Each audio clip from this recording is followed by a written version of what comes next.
नमस्कार मित्रों, मैं यदुनंदन गोस्वामी केपी नाड़ी कस्पल इंटरलिंक एस्ट्रोलॉजर जयपुर आपका हार्दिक स्वागत करता हूं। आज हम हस्तरेखा में चर्चा करते हैं और विषय है हृदय रेखा। हृदय रेखा के बारे में हम चर्चा करेंगे। आपने अभी तक मेरे चैनल को सब्सक्राइब नहीं किया है तो मेरे चैनल को सब्सक्राइब करें, लाइक करें, बेल को आइकॉन को दबाएं और मुझे कृतार्थ करें।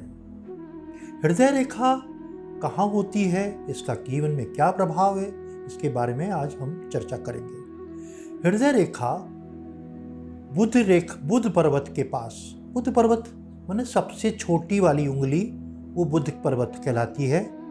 उसके पास वाली अनामिका जिसे हम सूर्य का पर्वत कहते हैं, और उसके बाद वाली सबसे बड़ी रेखा उंगली जिसे हम मध्यमा कहते हैं, मिडिल फिंगर कहते हैं, और तर्जनी या पॉइंटेड फिंगर जिसे हम बृहस्पति का माउंट कहते हैं, और अंगूठे के नीचे जो इलाका कहलाता है वह शुक्र पर्वत कहलाता है। तो जो ये हृदय रेखा है ये बुध की उंगली के नीचे रेखा होती है, विवाह रेखा के पास से निकलती है और यह बृहस्पति के माउंट तक जाती है। ये सबसे ऊपर की रेखा है।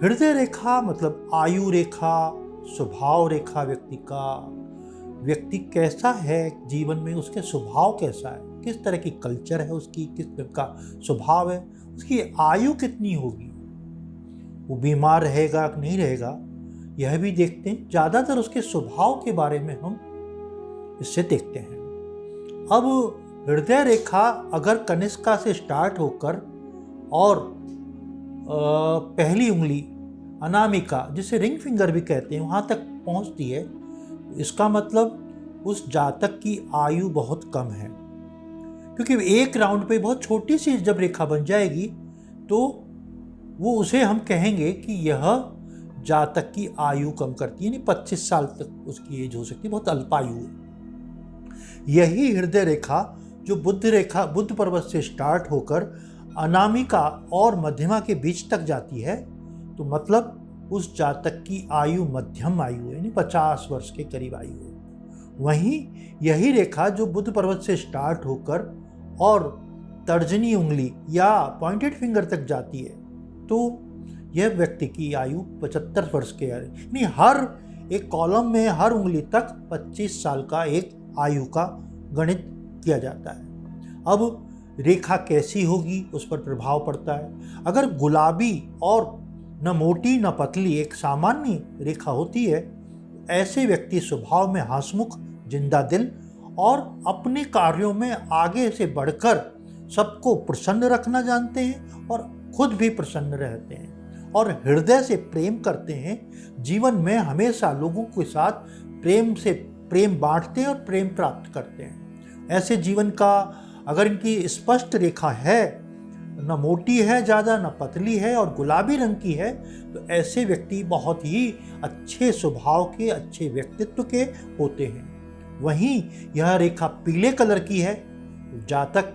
बीमार रहेगा। अगर यही रेखा टुकड़े टुकड़े में जाल जैसा बना हुआ है, ऐसे व्यक्ति पर विश्वास करना बहुत कठिन होता है। ऐसे व्यक्ति विश्वास योग्य नहीं होते हैं। अब हृदय रेखा में आगे हम देखते हैं कि जो व्यक्ति की रेखा अगर कटी हुई है बीच में, तो ऐसे व्यक्तियों की उत्साहित नहीं होते, निरुत्साहित होते हैं। जीवन में बुझा जीवन होता है, डर के लेके, और व्यक्ति डरा सा, बुझा सा ऐसे व्यक्ति होते हैं। अगर हृदय रेखा लहरदार की होती है तो ऐसे व्यक्ति बहुत ही धोखा देने वाले और कब किसी को कुछ भी कर दें, अचानक से धोखा देने वाले होते हैं। वहीं अगर ये हृदय रेखा पर आगे जाके 2 भागों में विभाजित हो जाती है, गुरु के पर्वत के आसपास 2 भागों में विभाजित हो जाती है, तो इसका मतलब है व्यक्ति में बहुत सारे विशेष टैलेंट हैं, विशेष योग्यता है। ऐसे जातक जीवन में कई तरह के काम करते हैं, भगवान के प्रति समर्पित होते हैं और भगवान के धार्मिक प्रकृति के होते हैं। जीवन में ऐसे लोग बाग अच्छे कार्यों को करने के साथ में नेकी कर दरिया में डाल अच्छे कार्य कर जाते हैं और उसकी इनको प्रशंसा की जाए इस बारे में नहीं सोचते। हृदय रेखा का अगर दो डिवाइड हो रही हैं, एक राखे के जात में 2 के साथ में 3 हो रही है, यानी बृहस्पति पर्वत में जाके जहाँ एंड हो रही है वहाँ 3 जगह डिवाइड हो रही है, तो ऐसे लोगों को कोई ना कोई व्यक्ति बड़ा धोखा देते हैं। यानी 2 में तो ठीक रहता है, तीसरे में ऐसी नेगेशन होती है। अब हृदय रेखा में कई बार आप देखते हैं बीच बीच में कट लगे होते हैं। कटने का मतलब है कई जगह कट लंबी खड़ी रेखाएं काट रही होती हैं, क्रॉस लगे हुए होते हैं हृदय रेखा के ऊपर से। तो हृदय रेखा आपके ऊपर से क्रॉस लगना मतलब उसके स्वास्थ्य को हानि है, उसका स्वभाव बहुत खराब है और ऐसी नेगेटिव चीज़ें उसके जीवन में बहुत ज़्यादा है। क्रॉस कहीं पे भी हस्तरेखा विज्ञान में अच्छा नहीं है और उसको नेगेटिव माना जाता है। आपने अभी तक मेरे चैनल को सब्सक्राइब नहीं किया है तो सब्सक्राइब करें, लाइक करें। नमस्कार।